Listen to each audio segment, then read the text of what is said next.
We all know that real estate has created more millionaires than any other industry on the planet. We also know that it has created a lot of heartache due to mismanagement, overborrowing, and just simple life events that happen to all of us. Welcome to the Cash Flow Pro podcast. My name is Casey Brown, and I am your fearless leader. And although we might be bourbon sipping and at times foul-mouthed Southerners, we will always do our best to be honest, straightforward, and due diligent with all of the information we pass along to you. Welcome to the show. Hey there, and welcome to today's episode of Cash Flow Pro, your real estate investment podcast and YouTube channel. We are excited to have you with us today. And today I am with Sandra Estok, of Way to Protect. And what we're going to talk about today is cybersecurity protection and cyber safety. There's so many different things floating around on the internet. And when we start talking about where money, cybersecurity, internet, and everything, all of that converges, we really need to make sure that we use utmost precaution because, somebody is always out there looking to get a quick dollar. So, Sandra, how are you today? Welcome. Thank you so much, Casey. I'm so happy to be here with you today. Awesome. Well, we're glad to have you, and we're glad to be able to hopefully take what you've got and relate it to our business, whether it be the capital raising part of it, whether it be the investing part of it. Now, I want to start this off with I guess maybe this could potentially be a story like kind of like the one we all heard when we were kids, where somebody woke up and they had had a kidney taken out and the kidney was sold on the black market. So this could not be true necessarily, but it's all of a sudden this whole cybersecurity and cyber safety stuff really comes into play when you start thinking about a real estate transaction that got hacked. Now, the basis for this story is the wiring of money. And what happened, or supposedly happened, is that somebody hacked an attorney's email. Okay, the attorney was getting ready to email wiring instructions over to somebody that was either selling or buying. I can't recall, but anyway, the attorney emails wiring instructions. Somebody intercepts the wiring instructions, changes them, and then sends them on where they were going to go. Well, then all of a sudden, so-and-so over here wires money to the fraudulent account, or the attorney then anyway. But what I'm getting at is that the basis for that is comes back to cybersecurity, cyber safety, and the thought that somebody could intercept or take however many millions there is in between somewhere is just crazy. So I'm going to turn this over to you. I wanted to just throw that out there to give us a basis to kind of compare this and contrast it to and from real estate and real estate investing. So Sandra, the stage is yours. Of course. Thank you, Casey. And sometimes that scenario that you just play, and yes, we want to think it cannot happen to us. It was just surreal. It happens every single day. It happens every single time. And whether it's real estate or whether it's any kind of money transactions, is of course a place where it's going to be attracting. I call it cybermonsters because it's a business, and I think that's the part about cybersecurity that sometimes we don't see it. It's a profitable illegal business, and in Very your profitable. If it's area, illegal, they don't pay taxes on it too, I'm sure. So well, it's illegal in so many different levels.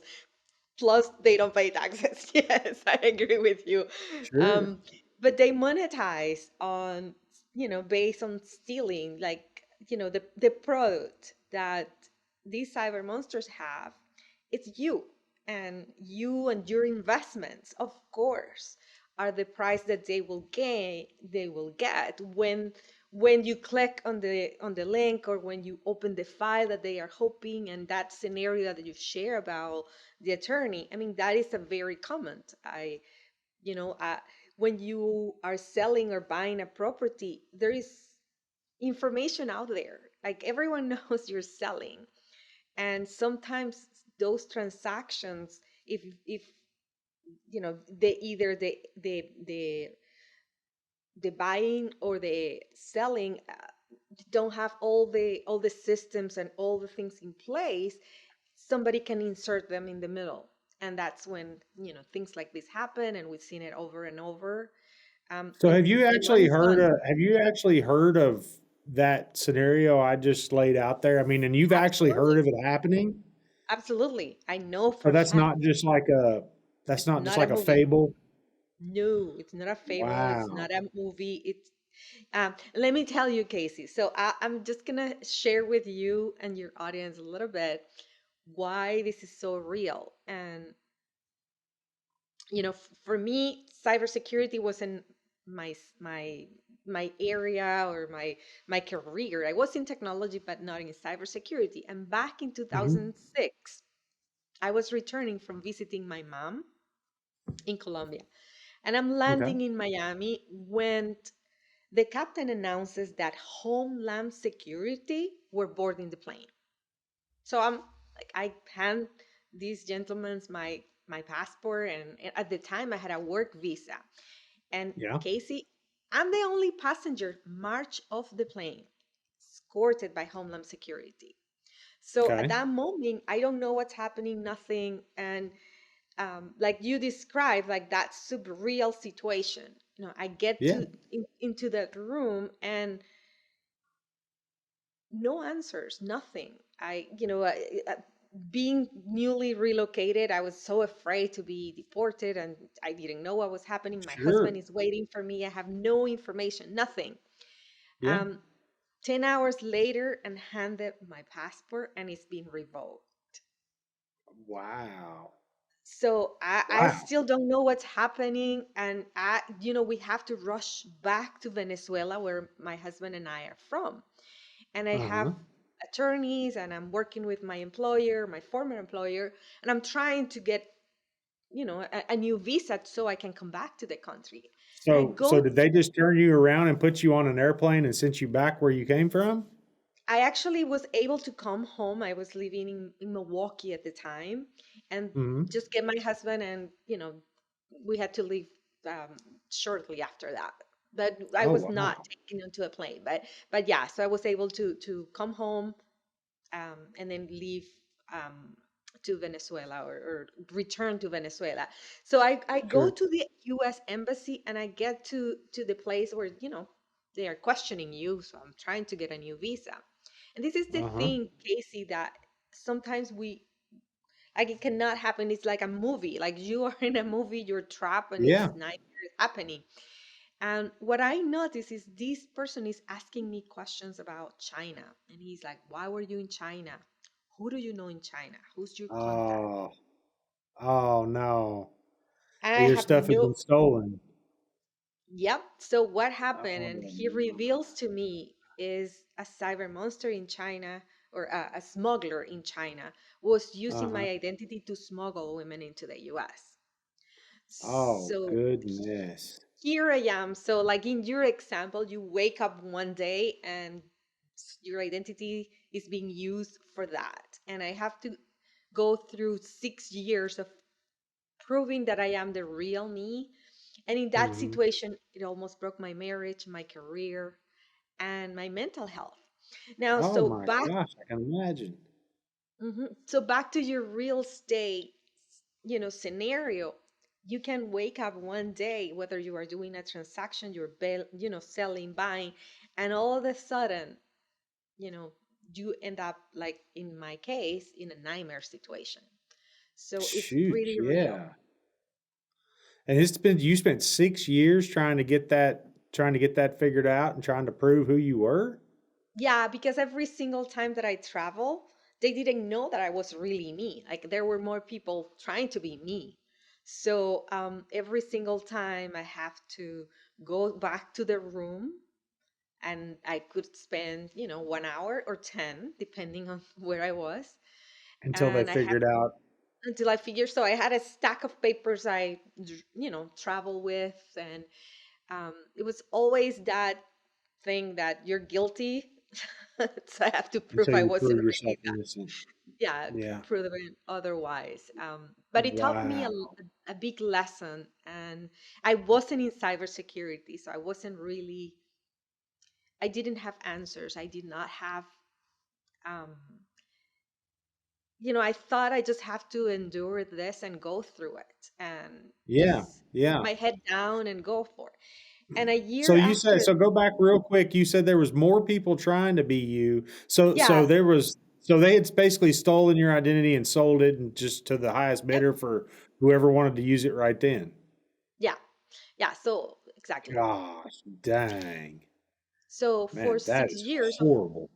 it was, but I believe everything happens for a reason, and that Sure. situation taught me so much. I almost, lost everything in my life at the time, but I gained so much more strength and confidence. And um, a year after all of that resolved, 6 years later, I became. Um, I entered the world of cybersecurity, and I became Yeah. someone that now starts in this field. And it's like somebody turned the lights on my brain, Casey, Yeah. because Yeah.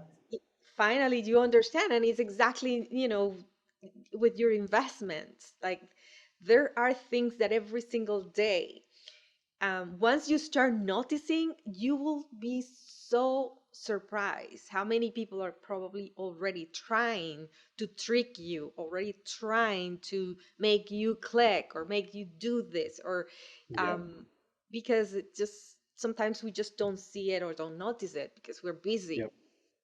And that was my Yeah. And you case. don't see those people laying out in the weeds that are trying to, that that's the thing is that people forget that everybody wants to get on social media and brag about this and brag about that and show off this and show off that, and it's a calling card basically to say, hey, here I am, I've got a pocket full of cash right now, come get me, or I'm getting ready to complete this massive transaction, or I made this big sale, Yeah. or I did this or I did that.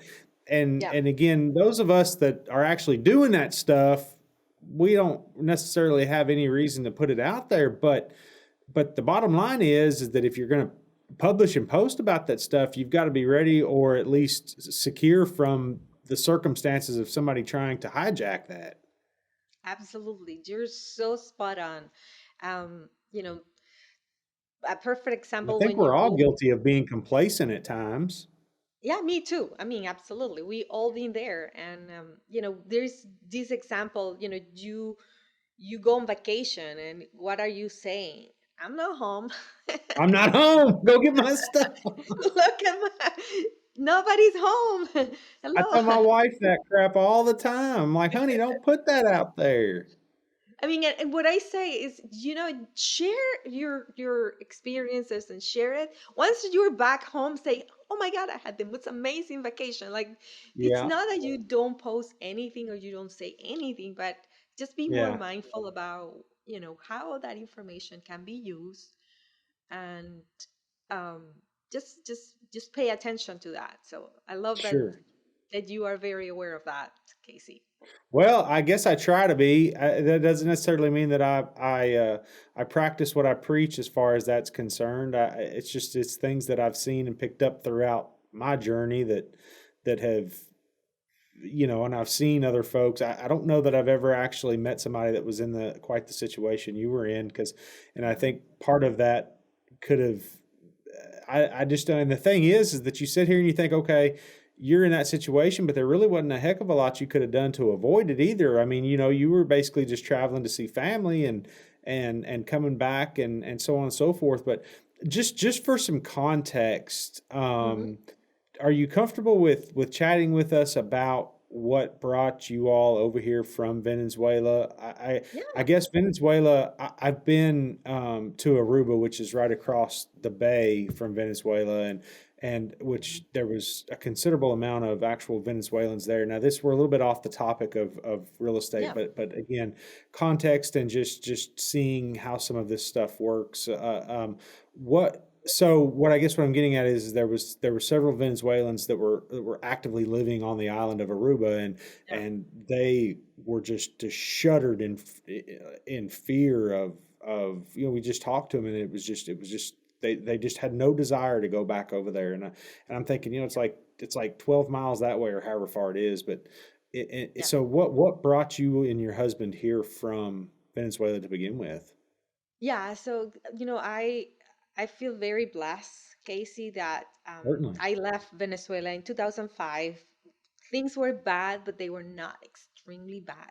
And I was relocated by my job. So I was Okay. moved by, I was working for an American company for 6 years, and there was an opportunity for me to come um, to the US and be Yep. relocated. So Now, did it they was a only let you come originally for 6 months at a time?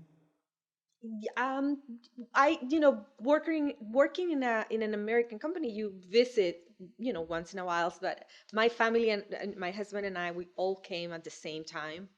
Sure. um so we moved in 2005, and my identity was stolen in 2006, Oh, right there. that's So terrible. that was my well, Yeah. because yeah, and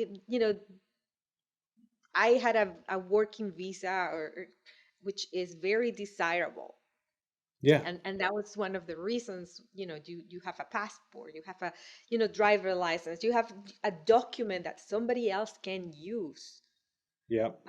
Yep. and take advantage of it. Now, back to why we left Venezuela, which is, I think I want to answer your question. Obviously, the economy and the country were not in alignment with what we were looking Sure. for our family. And I personally was kidnapped many years ago. So for Oh, me, good Lord. yeah, so I have quite stories. So for me, leaving Venezuela was a sign of relief. Yep. Coming to the United States, a blessing, because I didn't have to look over my shoulder anymore. Wow. My Um, gosh. This is like a news channel or something. Like a news channel yeah, story or a locked little up bit. abroad or something like that. But yeah, wow. Yeah. My gosh. So that, Goodness. yeah, and you take, do sometimes I feel like now I have almost 17 years living in America. I'm a US citizen, and I the feeling of gratitude that I have for being an American, for being here, for like going outside and be able to walk, feeling safe and feeling like, Yep. nobody's gonna kidnap me. Not There are places, of course, you're not gonna be walking in the middle of street in the middle of the night by yourself if you are in a major city, but Sure. but Sure. the sense of safety and security that you get in this country is incredible, and I'm so grateful for that, because when you don't have it and you experience it, it's just, I don't know Yeah. to Yeah. It describe can, it, but it, it's incredible. yeah, it's worth more than money to a lot of people. Absolutely. Just briefly, I a gentleman that worked for me for several years. Eh, he came over here from Mexico when he Hmm. was I think 16 or 17.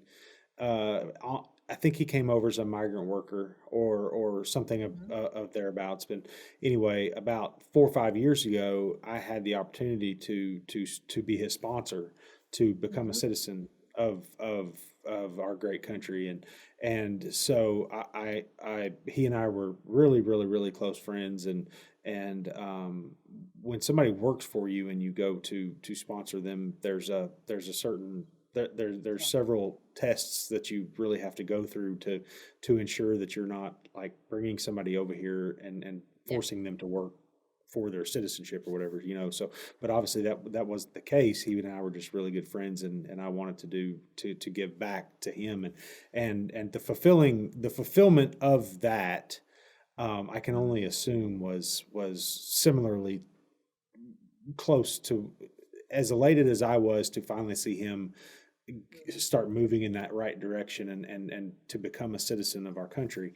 And Yeah. I can only imagine what it actually felt like for him and for you and for many others who come over here in a way to capitalize off of what we have to offer. So again, folks, listeners, we're trailing a little bit far away from what we typically discuss when it comes to real estate. But again, life stories and things like that, they're what make us all who we are. And of course, this is a little bit probably longer backstory to way to protect than what we usually go through. But I wanted so you get your identity stolen, and this is in 2006. So 2012, you said 6 years it took you to to kind of break free of all of that mess. And Mhm. where did you go from there? What took place right after that? So right after that, I became a U.S. citizen, and then that's when the opportunity came up for entering the cybersecurity world. Now, Okay. as a an expert in that area or someone that will work in that area, it was like shocking to me to know how often identity theft happens in the US. Every 2 seconds, we have a new victim. Wow. Gosh, And dang. like understanding really everything that happened in my situation, and all obviously more beyond identity theft, all the cybercrime and all the things that happen, Casey. So as I'm learning all of this, I come home and I'm freaking out pretty much. Yeah. I go home and I'm telling my husband, like, we're gonna get hacked. You have to change all your passwords. You have to do this. You Yep. got, and I'm just telling him all the technical words that I'm learning and the terminology and this and that. Sure. Sure. And my husband was like, "What's happening to you?" Like he's like, "What?" Like he's I'm not paying sure. attention. He's like, "I don't know what are you drinking, but I don't want that." Yep. So because I was using so many complicated words and Yeah. making it not really relatable. I was in panic. I was like, and I spent about 6 years, 6, 7 years in corporate Yep. building programs and learning more. And as the more I learned, the more fascinated I was, especially with the education part of cybersecurity. Mm-hmm. And I started in 2018. I made a choice to leave my corporate career and open my Oh, company way to protect, because okay. I had this vision that we need to make cybersecurity and cyber safety simple and make it relatable. Yep.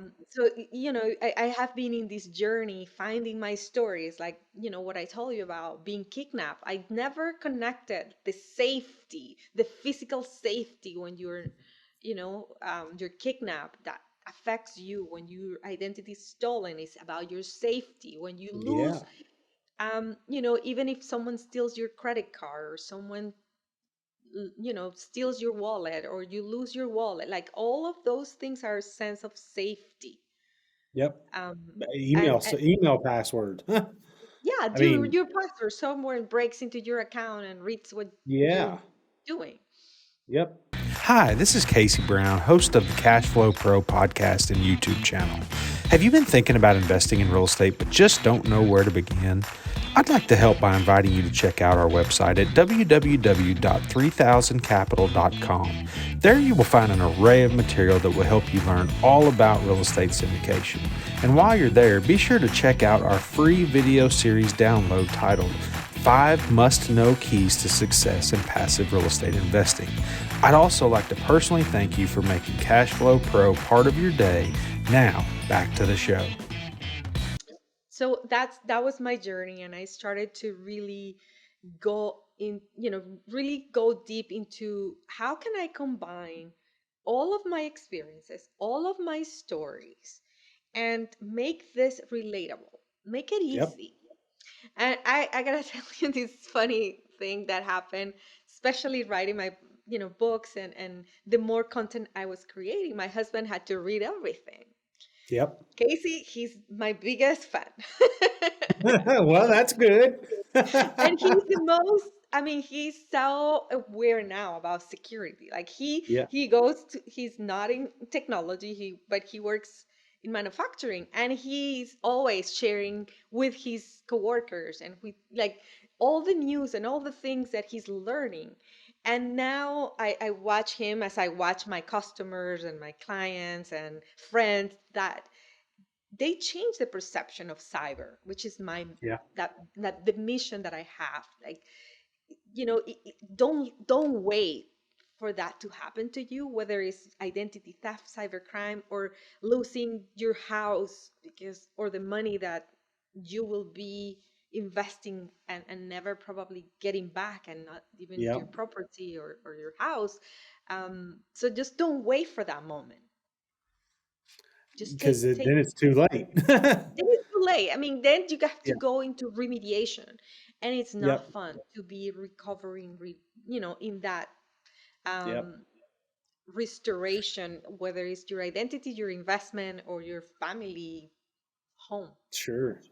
So tell us a little bit about what you do at Way to Protect. How does that fit in with like you said, you were talking to your husband and you were using these great big words that he was like, "What? I don't what?" And so how do you tell us what you do exactly and maybe in some relatable terms Yep, for the listeners? absolutely. So what I do is